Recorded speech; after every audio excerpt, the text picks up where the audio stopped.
ہے. وہ کہنے لگی جب بھی میں اس سے ملنے جاتی یہ مجھ سے کوئی فرمائش نہ کرتی. اس نے کبھی مجھ سے کھلونا نہیں مانگا, مجھ سے مٹھائی نہیں مانگی. میرا حال بعد میں پوچھتی, اس کی زبان پر ہمیشہ یہ بات ہوتی میرا والد کب واپس آئے گا.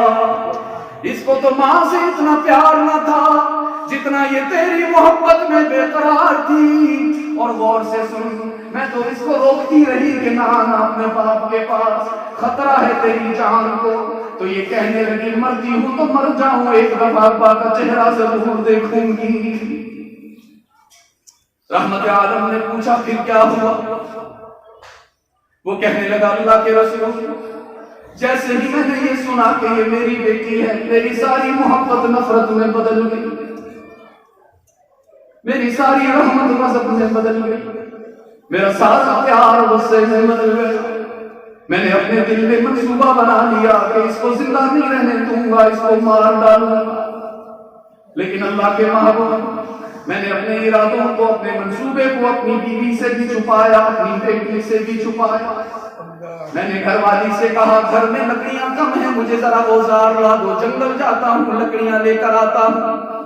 اور ہاں یہ میری بیٹی آج پہلی دفعہ اس سے ملاقات ہوئی ہے, اس کو بھی ذرا تیار کر دو, میں اس کو اپنے ساتھ لے کر جاؤں گا, بازار سے مٹھائی بھی دلواؤں گا, کھلونے بھی لا کر دوں گا.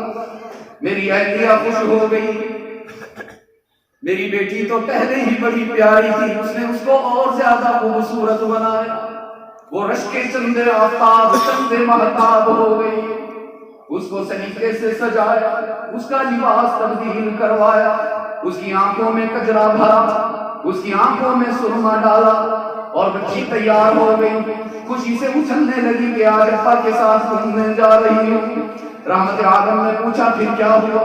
وہ کہنے لگا اللہ کے رسول, میں نے ایک ہاتھ میں اوزاروں کا تھیلا پکڑا اور دوسرے ہاتھ میں معصوم بچی کا ہاتھ پکڑا. میری بچی رفتار میں مجھ سے بھی تیزی سے آگے جا رہی تھی کہ آج ابا کے ساتھ خریداری کرنے جا رہی ہوں. اس کو لے کر جنگل میں پہنچ گیا, ایک درخت کے نیچے اس کو بٹھایا اور خود زمین میں گڑھا کھودنا شروع کر دیا. سورج سوا نیزے پر تھا, دھوپ اپنے عروج پر اور تمازت پر تھی, شدید گرمی حبس کا موسم. کچھ ہی دیر میں تھکن سے نڈھال ہو گیا, زمین پر بیٹھ گیا. میرے چہرے سے پسینے کی بوندیں ٹپکنا شروع ہو گئی, مٹی اڑ اڑ کر میرے چہرے کو پرا گندا کیے ہوئے تھی. دور سے میری بیٹی نے سارا منظر دیکھا, دوڑتی ہوئی آئی, آ کر کہنے لگی ابا جان. پہلے اپنے دوپٹے سے اس نے میرے ماتھے سے پسینہ صاف کیا, میرے بالوں سے مٹی جھاڑتی ہوئی کہنے لگی ابا جان ہم تو لکڑیاں کاٹنے کے لیے آئے ہوئے ہیں, آپ زمین میں گڑھا کیوں کھود رہے ہیں؟ رحمت عالم نے فرمایا پھر تم نے کیا کہا؟ وہ کہنے لگا اللہ کے محبوب, اس وقت میں انسان نہ رہا تھا, میں تو حیوان بن گیا تھا. شیطان بھی مجھ پر حیرت گناہ تھا, میں نے اپنی بچی پر کوئی رحم نہیں کھایا. میں نے اس کو صاف صاف بتا دیا یہ گڑھا کسی اور کے لیے نہیں کھود رہا, تیرے لیے کھود رہا ہوں. رحمت عالم کی آنکھوں سے آنسو موتیوں کی طرح ٹپکنا شروع ہو گئے. فرمایا پھر تیری بچی نے کیا کہا؟ وہ عرض کرنے لگا اللہ کے محبوب میری بچی نے کیا کہنا تھا؟ وہ تو دیوانوں کی طرح چیخیں مارنا شروع ہو گئی. خوف سے اس کا جسم زرد پڑ گیا, اس کا چہرہ پیلا پڑ گیا, رو رو کر اس کی آنکھیں سرخ ہو گئی, جسم لرزہ پر اندام ہو گیا. دونوں ہاتھ جوڑ کر مجھے کہنے لگی ابا اگر مجھ سے کوئی غلطی ہوئی ہے تو مجھے معاف کر دو نا. میں نے آج تک تم سے کوئی مطالبہ نہ کیا, میں نے آج تک تم سے کوئی کپڑا نہ مانگا, کوئی کھلونا نہ مانگا. مجھ سے بس ایک گناہ ہوا, میں نے تمہیں اپنی شکل دکھائی. میں تم سے وعدہ کرتی ہوں زندگی بھر تمہیں کبھی اپنی آواز بھی نہیں سنواؤں گی, کبھی تمہارے سامنے بھی نہیں آؤں گی, کبھی تم سے روٹی کا سوال نہیں کروں گی. میں تم سے کچھ اور نہیں چاہتی ابا, مجھے مارو نہیں, مجھے جینے کا حق تو دے دو. رحمت عالم نے پوچھا پھر کیا ہوا؟ وہ کہنے لگا اللہ کے رسول میں نے اس کی باتوں کو سنی انسنی کر دیا. میں دیوانوں کی طرح گڑھا کھودتا رہا, پاگلوں کی طرح سوراخ زمین میں کرتا رہا. جب گڑھا تیار ہو گیا تو میری بیٹی کہنے لگی ابا دیکھو نا, ابھی دوپہر کا وقت ہے پھر بھی اس گڑھے میں کتنا اندھیرا ہے. میں تو آج تک کبھی رات کو اکیلے نہیں سوئی, میں تو کبھی اندھیرے میں گلی میں باہر نہیں گئی. مجھے اندھیرے سے ڈر لگتا ہے, مجھے اس گڑھے میں دفن نہ کرو. مجھے سانس کیسے آئے گا, میں کیسے وقت گزاروں گی, میں کس سے باتیں کروں گی, میں کس کو ضرورتیں بتاؤں گی. اور اگر مجھے دفن کرنا ضروری ہے پھر میری گزارش یہ ہے, میری ماں کو بھی ساتھ بھیجو نا, میری خالہ کو بھی ساتھ بھیجو, مجھے نہ مارو, مجھے جینے کا حق دے دو. رحمت عالم نے پوچھا پھر کیا ہوا ظالم, تجھے اس پر رحم نہ آیا؟ وہ کہنے لگا اللہ کے محبوب رحم کیا ہوتا ہے, میں تو جانتا ہی نہ تھا. میں نے اپنی روتی بلکتی بچی کو بالوں سے پکڑ لیا, اس کو زمین پر گھسیٹتا ہوا اٹھا کر اس کو گڑھے میں ڈال دیا, پھر اس پر مٹی ڈالنا شروع کی. اللہ کے محبوب جب اس کے چہرے پر مٹی ڈالنے لگا وہ چلا چلا کر کہنے لگی ابا جان آج تو پہلوان ہے میں کمزور ہوں, آج تو با اختیار ہے میں بے بس ہوں, جتنا چاہے مجھ پر ظلم ڈالے, لیکن یاد رکھنا ایک دن آئے گا جب تیرا گریبان ہوگا میرا ہاتھ ہوگا, گن گن کر بدلہ لوں گی, گن گن کر حساب لوں گی. وہ کہنے لگا اللہ کے رسول میں نے اس کی کوئی بات نہ سنی, اس گڑھے کو دفن کر دیا, لیکن اللہ کی قسم وہ دن ہے آج کا دن ہے, نہ میں رات کو کبھی سو سکتا ہوں نہ دن کو کبھی قرار میں آ سکا ہوں. سونے لگتا ہوں بچی کی چیخیں میرے کانوں میں گونجتی ہے, روٹی کھانے لگتا ہوں تو سالن کے بجائے خون نظر آتا ہے, پانی پینے لگتا ہوں تو بچی کی مظلومیت یاد آتی ہے. رحمت عالم ہچکیاں لے لے کر رونے لگے معصوم بچے کی طرح, میرے محبوب کی آہیں. صحابہ کہتے ہیں ہمیں اپنے نبی کی آواز سنائی دے رہی تھی, آنسو داڑھی کو بھگو رہے تھے. رحمت عالم نے فرمایا ان الاسلام یہدم ما کان قبل, میرے رب کا اعلان تو سچا ہے, آج اگر تو کلمہ پڑھ لے تیرے پچھلے سارے گناہ اللہ معاف کر دے گا. اس نے کلمہ پڑھا, میرے نبی نے اس کو مبارکباد دی, جنت کی بشارت سنائی, لیکن فرمایا میری ایک بات غور سے سننا, میں آج تجھ سے گزارش کرنا چاہتا ہوں.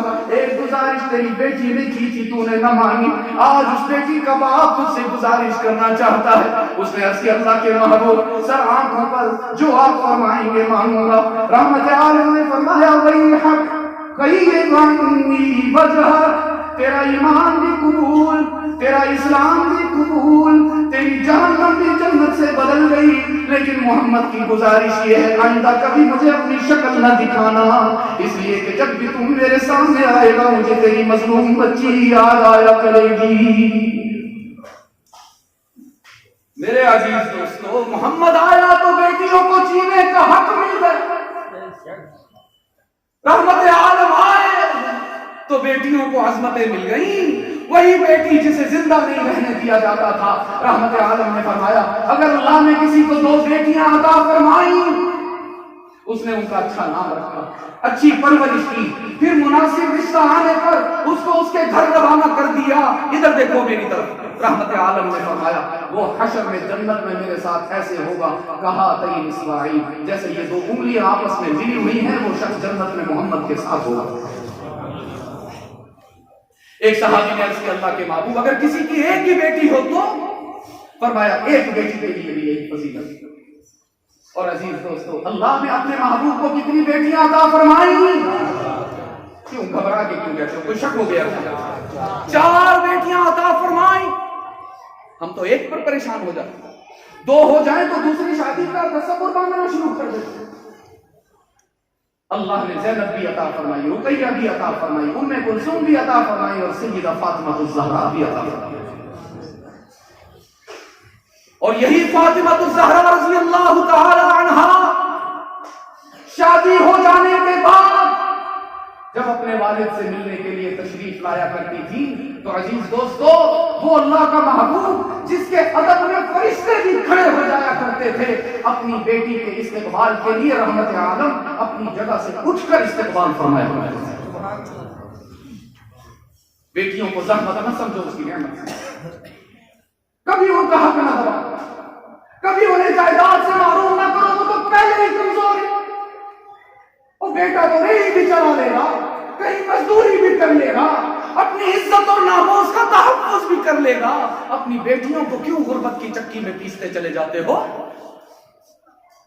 کہتے ہیں جی شادی کر لی تو بس حق ادا ہو گیا، شادی تو بیٹے کی بھی کر رہے ہو نا بھائی. نحن نرزقهم وإياكم، اسی اولاد کی وجہ سے اللہ نے تمہیں مالدار بنایا، اب اسی اولاد کے حق پہ جا کر مارتے ہو.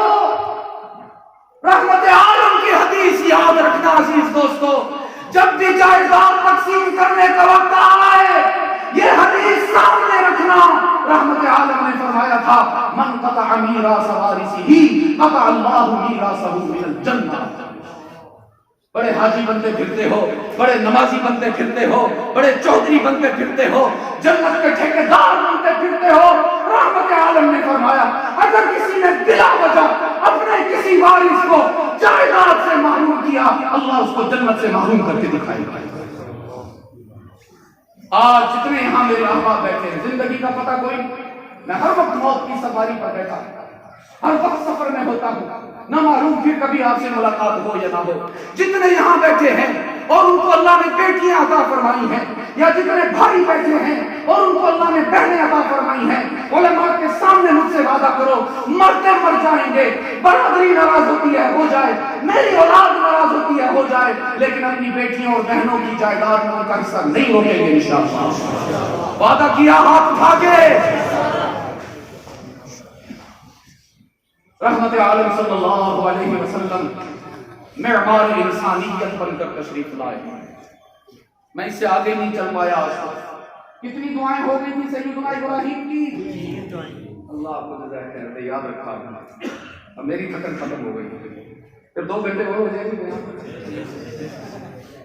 آپ نے مجھے کہہ دیا ساتھی پریشان ہو گئے. پہلی دعا جو ہے اللہ میری عبادت قبول فرما. ہم بھی اللہ سے یہی دعا کریں.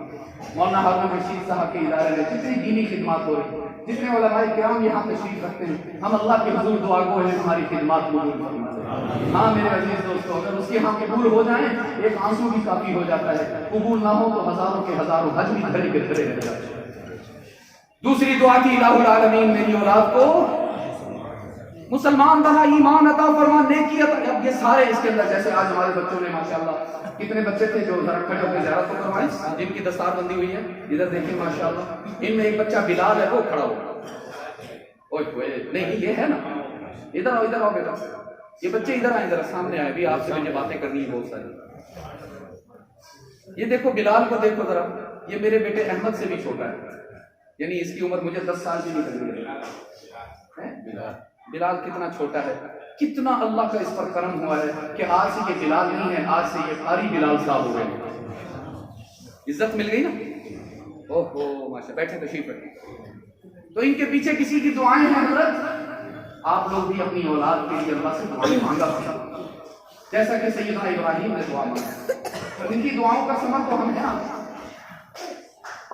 تیسری دعا تھی الہ العالمین اگر میری اولاد سے کوئی غلطی ہو جائے، خطا ہو جائے، گناہ ہو جائے، نافرمانی ہو جائے، جرم ہو جائے، بدکاری ہو جائے، سزا نہ دینا. اور چوتھی دعا علماء کرام حضرت ابراہیم نے وہ کی ہے کہ میں کہا کرتا ہوں اس دعا نے ابراہیم کو 1.25 لاکھ نبیوں میں ممتاز کر دیا. عرض کیا ربنا وبعث فیہم رسولا. الہ العالمین بیت اللہ بنایا ہے، کوئی عام مسجد نہیں بنائی، کوئی عام نیکی تو نہیں کی نا. میں نے کائنات کا قبلہ بنایا، ساری دنیا کے مسلمانوں کے سجدوں کے لیے قبلہ بنایا نا. بہت بڑی نیکی کی ہے الہ العالمین. اب چھوٹے موٹے انعام پر کچھ نہیں ہوگا، مجھے انعام بھی سب سے بڑا عطا فرما. رب نے فرمایا ابراہیم کیا مانگنا چاہتے ہو مانگ لیجیے. آج میری رحمت بے قرار ہے عطا کرنے کے لیے. آج میں خود چاہتا ہوں کہ تجھے نواز دوں، مانگنا میں تجھے دینا چاہتا ہوں. میں نے تو صحرا میں چونٹیوں کو محروم نہ کیا، میں نے سمندروں میں مچھلیوں کو محروم نہ کیا، میں نے جنگلات میں درندوں کو محروم نہ کیا. میں ابراہیم کو کیسے محروم کر دوں؟ ابراہیم نے عرض کیا ربنا وبعث فیہم رسولا. الہ العالمین اور کچھ نہیں مانگتا، بیت اللہ کی تعمیر کی، تجھے راضی کر لیا، تجھے مجھے خوش کر لیا نا، اب میری گزارش یہ ہے مجھے اور کچھ نہیں چاہیے، مجھے محمد مصطفیٰ چاہیے، وہ جس کو تو نے اپنا محبوب بنا کر دنیا میں بھیجنا ہے، وہ جس کو تو نے امام الانبیاء بنا کر دنیا میں بھیجنا ہے، وہ جس کے ہاتھ میں تو نے جنت کی چابی عطا کرنی ہے۔ الہ العالمین ابراہیم یہ چاہتا ہے کہ محمد مصطفیٰ کو میری نسل میں سے پیدا فرما۔ رب العالمین نے فرمایا میرے ابراہیم تیری پہلی دعا بھی قبول، تیری دوسری دعا بھی قبول، تیری تیسری دعا بھی قبول، اور سن چوتھی دعا کا تجھے نقد جواب دے رہا ہوں۔ هو الذی بعث فی الأمیین رسولا، نقد جواب دے رہا ہوں کہ وہ جو محمد ہے جس کے لیے میں نے ساری کائنات کی انجمن سجائی، میرا اعلان یہ ہے کہ وہ پیغمبر میرا ہوگا اور پسر تیرا ہوگا، میرا محبوب تیرا پوتا بنے گا ابراہیم۔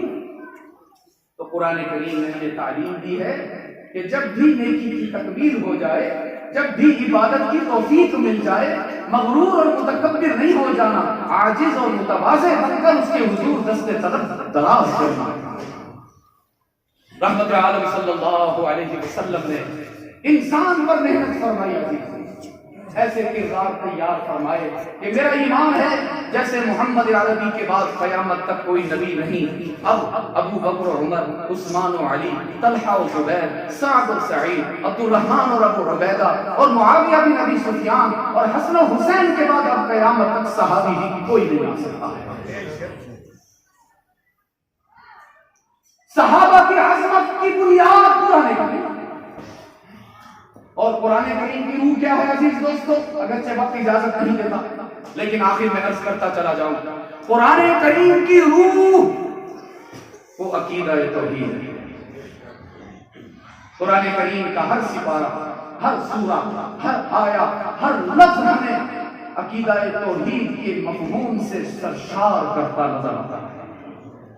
اگر آپ قرآن کریم سے توحید کو ایک سیکنڈ کے لیے باہر نکال دیں یہ ختم ہو گیا، بلکہ میں اس سے بڑھ کر کہوں اس کائنات کی زندگی اور بقا کا راز بھی عقیدہ توحید کی بقا میں لا تقوم الساعہ حتی یقال فی الارض اللہ اللہ، جب تک ایک بھی موحد اس کائنات میں موجود ہے اس کائنات کا سارا نظام اللہ یوں ہی چلاتا رہے۔ اور عقیدہ توحید کیا ہے عزیز دوستو؟ عقیدہ توحید وہی ہے جو رحمت عالم صلی اللہ علیہ وسلم نے فاران کی بلندیوں پر کھڑے ہو کر نشر کی۔ اس زمانے میں اعلانات ان کی صورت یہ نہیں ہوتی تھی جو آج کل ہے، اشتہار لگ جاتے ہیں، رکشے پر اعلانات ہوتے ہیں، ساؤنڈ سسٹم لگا دیا جاتا ہے، مائک لگا دیا جاتا ہے۔ اس زمانے میں اعلان کی صورت یہ ہوتی تھی کہ جب کسی نے کوئی خاص بات کرنی ہوتی اونچی جگہ پر کھڑے ہو کر کپڑے کو ایسے لہرایا جاتا، ہائے اللہ کو اپنے نبی کا یہ لہراتا ہوا کپڑا اتنا پسند آیا کہ پھر اللہ نے اس کو قرآن کی آیت بنا دیا۔ سارا مکہ جمع ہو گیا کہ محمد بن عبداللہ کیوں بلا رہے ہیں یار؟ ان میں ابو سفیان بھی تھے، اس میں ابو جہل بھی تھا، اس میں ابو لہب بھی تھا، اس میں ابو بکر بھی تھے، اس میں عمر بھی تھے، اس میں عتبہ اور شیبہ بھی تھے، سب جمع ہو۔ رحمت عالم صلی اللہ علیہ وسلم نے فرمایا تمہیں صرف یہ بتانا چاہتا ہوں کہ اگر تم میری ایک بات مان لو تو سارا عرب بھی تمہارا محکوم ہوگا، سارا عجم تمہیں ٹیکس ادا کرے گا۔ تو ابو جہل نے کہا واللہ اگر ایسی بات ہے تم ایک کہتے ہو ہم 10 مانیں گے۔ رحمت عالم صلی اللہ علیہ وسلم نے فرمایا نہیں 10 باتیں نہیں، بس ایک بات۔ سب نے کہا کیا؟ فرمایا قولوا لا الہ، کوئی نہیں معبود، کوئی نہیں مسجود، کوئی نہیں علام الغیوب، کوئی نہیں حاجت روا، کوئی نہیں مشکل کشا، کوئی نہیں گنج بخش، آپ کی زبان میں کہہ رہے ہیں، کوئی نہیں غوث اعظم، کوئی نہیں اولاد دینے والا، کوئی نہیں رزق عطا کرنے والا، کوئی نہیں بیماریاں دور کرنے والا، الا اللہ۔ کون؟ صرف اللہ نہیں عزیز دوستو، اللہ ہی، اور اس میں ایسا جوش پیدا کرو نا کہ آپ کا سارا حضر و مباحد بن جائے. ہم سب کے سجدوں کے لائق کون ہے؟ ہماری عبادت کے لائق کون ہے؟ نظر و نیاز کے لائق کون ہے؟ اولاد عطا کرنے والا کون ہے؟ بیماریاں دور کرنے والا کون ہے؟ یہی تو وہ عقیدہ ہے جو اس نے اپنے کرم سے ہمیں والدین کی گود میں عطا فرمایا. اس لیے ہم بچپن سے آج تک پڑھتے چلے آ رہے لا الہ الا اللہ، لا الہ. کوشش کر لو حضروں کے بے زبانوں، کوشش کر لو دل سے بات نکل جائے. ہاں میرے نبی نے فرمایا، میرے رب نے فرمایا اذکرونی فاذکرونی اذکرکم، مجھے یاد کیا کرو میں بھی تمہیں یاد کرتا رہتا ہوں. تم مجھے اپنے جیسے گناہگاروں میں یاد کرو گے، میں تمہیں معصوم فرشتوں میں یاد کروں گا. لا الہ الا اللہ، لا الہ.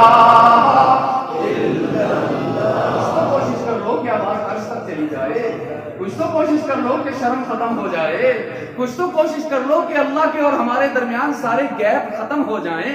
آنکھیں بند کر لو نا، دل میں رب کو بسا لو نا. کیوں گلے کی پرواہ کرتے ہو خراب ہو جائے؟ تم گلے کی پرواہ کر رہے ہو، میں تمہارے دل کی پرواہ کر رہا ہوں. کاش تمہارے اور تمہارے رب کا رابطہ بحال ہو جائے. لا الہ الا اللہ،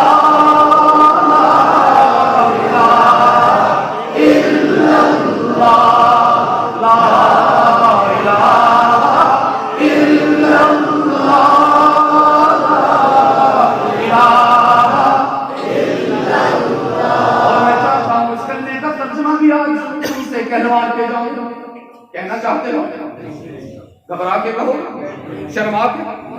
تیرے سوا معبود حقیقی کوئی نہیں، کوئی نہیں.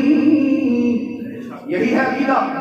تو یہ جو کوئی نہیں ہے، کیا خیال ہے؟ مل کر نہ کہہ دیں اور اتنا اونچا کہیں کہ عرش تک آواز چلی جائے. اتنا اونچا کہیں کہ میں ابھی یہاں سے اسلام آباد جاؤں تو میرے کانوں میں کوئی نہیں چلتا رہے. تیرے سوا معبود حقیقی نہیں. ابھی معبودی تک نہیں پہنچی. میں تو اسلام آباد تک لے جانا چاہتا ہوں، علماء کو گواہ بنا کے بے قرار ہو کر. تیرے سوا معبود حقیقی کوئی نہیں، اور تیرے سوا مسجود حقیقی کوئی نہیں. تیرے سوا مقصود حقیقی کوئی نہیں، اور تیرے سوا مطلوب حقیقی کوئی نہیں.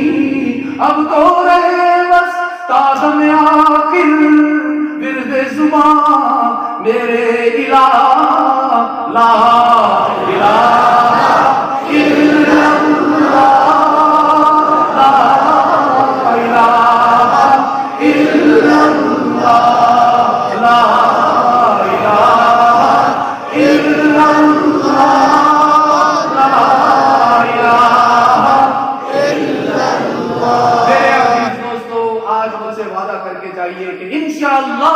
اللہ، ہم بھی اپنی پستیوں کو بلندیوں میں بدلیں گے انشاءاللہ. ہم بھی اپنی کمزوریوں کو طاقت میں بدلیں گے. ہم بھی اپنی جہالت کو معرفت سے بدلیں گے. ہم بھی اپنی شقاوت کو سعادت سے بدلیں گے. ہم بھی اپنی ضلالت کو ہدایت سے بدلیں گے، اور ہم بھی اپنی جہنم کو جنت سے بدلیں گے انشاءاللہ. اس کا راز بتا دیتا ہوں، اس کا راز ہے محمد مصطفیٰ کی غلامی. اس کے بغیر کام نہیں بننے والا. ہزاروں ایٹم بم جمع کر لو، سونے چاندی کے ڈھیر لگا لو، رب کعبہ کی قسم حق تعالیٰ کا ارشاد روز روشن کی طرح ہے، وَلِلَّهِ الْعِزَّةُ وَلِرَسُولِهِ. عزت محمد کے قدموں سے ملے گی، اس کے لیے اطاعت شرط ہے. ایسا تو نہیں ہے کہ بس ہم نعرے لگاتے رہیں، جلوس نکالتے رہیں، ریلیاں نکالتے رہیں اور کامیاب ہو جائیں. یہ حسین نے کیوں نہ کیا؟ یہ ابو بکر اور عمر عثمان و علی نے کیوں نہ کیا؟ وہ کیوں جان دیتے رہے؟ وہ کیوں خون کی ندیاں بہاتے رہے؟ بات اس وقت تک نہیں بنے گی جب تک محمد کے حقیقی غلام نہیں بنے گی۔ آج سے نیت کیجئے، وہ نہیں کریں گے جو رواج کہتا ہے، وہ نہیں کریں گے جو برادری کہتی ہے، وہ نہیں کریں گے جو رسم سکھاتی ہے، وہ نہیں کریں گے جو تہذیب بتاتی ہے، وہ کریں گے جو اللہ کہتا ہے، محمد کر کے دکھاتا ہے۔ اور ایک آپ سے وعدہ لینا چاہتا ہوں، آسان بات ہے اس لیے وعدہ لے رہا ہوں، تبلیغ والے تو ہمارے ارادہ لیتے ہیں، لیکن میں نے آپ سے وعدہ لینا، کریں گے وعدہ انشاءاللہ۔ وعدہ یہ ہے عزیز دوستو، زندگی پہ جتنے سانس باقی ہیں وعدہ کیجئے، جتنے ایام باقی ہیں، پتہ نہیں کب ہماری موت آ جائے، شاید آج میرا جنازہ پڑھنے آپ لوگ آ رہے ہیں، اس لیے آج ہی وعدہ کیجئے جتنے دن باقی ہیں روزانہ کم از کم اپنے نبی کی ایک سنت کو زندہ کریں گے انشاءاللہ، کم از کم، منیمم، زیادہ کی کوئی لمٹ نہیں، کم از کم کا وعدہ لے رہا ہوں، روزانہ کم از کم ایک سنت اپنے نبی کی ضرور زندہ کریں گے انشاءاللہ۔ اور وفادار ہونا آپ، حلوائی ہو کہ یکجائی ہو نا، وفادار ہو تو پھر جب ایک دفعہ سنت کو سینے سے لگا لینا پھر اس کو چھوڑنا نا، اس کو مرتے دم تک ساتھ رکھنا۔ آج کی سنت میں آپ کو بتاتا ہوں، کل کی سنت اپنے علماء سے، اپنے امام صاحب سے، اپنے استاد محترم سے، اپنے قاری صاحب سے، اپنے خطیب صاحب سے پوچھ لینا۔ اس طرح روزانہ ایک کرتے جاؤ گے تو سال میں کتنی سنتوں پر عمل ہو جائے گا انشاءاللہ۔ پہلی سنت میں آج آپ کو بتا دیتا ہوں، دیکھو جی، بیت الخلا جاتے ہیں نا سب؟ یہ تو صرف 2-3 جواب آئے، باقی کیا نہیں جاتے ہیں؟ نہیں، آپ یہاں نہیں ہے، آپ تو بیت الخلا کو کیا کہتے ہیں؟ شاید میں نے لفظ مشکل بول دیا، لیٹرین، واش روم، ٹوائلٹ جاتے ہیں کہ نہیں جاتے؟ تو باہر والے نہیں جاتے شاید؟ جاتے ہیں، شکر ہے، وہاں سے بھی آواز آ رہی ہے۔ واش روم جاتے ہیں تو ہمارے نبی کی سنت یہ ہے کہ جب بیت الخلا میں داخل ہوں تو پہلے بایاں، آپ لوگ اس کو کیا کہتے ہیں؟ کپا کہتے ہیں، پشتو والے تو پتہ نہیں اپا کہہ رہے تھے مجھے، یوپی والے پشتو میں کیا کہتے ہیں؟ ہاں، یہی مشکل تھا، ابھی تک یاد نہیں ہوا مجھے، کمزور ہونا لائق ہوں۔ تو جب واش روم میں داخل ہوں گے، بیت الخلا میں داخل ہوں گے تو پہلے کھپا پاؤں اندر رکھیں گے۔ کھپا سمجھتے ہیں نا؟ بچوں کو بھی سمجھ آ رہا ہے؟ ہاں، کیونکہ دایاں بایاں بچوں کو نہیں پتہ چل رہا تھا، اس لیے یہ لفظ استعمال کرنا۔ اندر جا کر کسی سے بات نہیں کرنی، اندر جا کر گنگنانا نہیں، اور ایک خطرناک بات، اندر جا کر موبائل سے کھیلنا بھی نہیں، یہ بھی آج کل بیماری ہو گئی ہے۔ اندر جا کر خاموشی سے اپنی ضرورت پوری کریں، اور جب بیت الخلا سے نکلیں گے تو کون سا پاؤں پہلے باہر رکھیں گے؟ سجا ہاتھ، جاتے ہوئے کھپا، آتے ہوئے ہائے، اللہ فرمائیں گے گیا تو اپنی ضرورت کے لیے تھا، تیرے پیٹ میں درد تھا نا، اپنی ضرورت پوری کی، گندی جگہ پہ گیا، نہ تلاوت کر سکتا تھا، نہ استغفار کر سکتا تھا، نہ درود پڑھ سکتا تھا، نہ ذکر کر سکتا تھا، لیکن آنا جانا محمد کے طریقے پر ہوا ہے، تیرا یہ عمل بھی عبادت میں شمار ہو جائے گا۔ دین بہت آسان ہے، سب نیت کرو کہ انشاءاللہ باقی زندگی دین کے مطابق گزاریں گے۔